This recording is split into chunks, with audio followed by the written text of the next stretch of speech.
నమస్కారం ఘంటారావానికి స్వాగతం ముందుగా ప్రధాన అంశాలు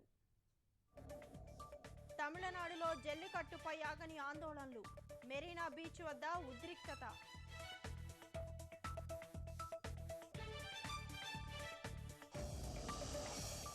ఆందోళనలపై జోక్యం చేసుకునేందుకు మద్రాస్ హైకోర్టు నిరాకరణ రేపు రాష్ట్రపతి ప్రధానిని కలవనున్న తమిళనాడు ఎంపీలు అక్రమ ఆయుధాల కేసులో సల్మాన్ కు విముక్తి నిర్దోషిగా ప్రకటించిన జోధ్పూర్ న్యాయస్థానం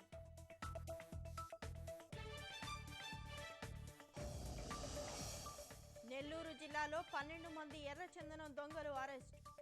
3 కోట్ల విలువైన 5 టన్నుల దొంగలు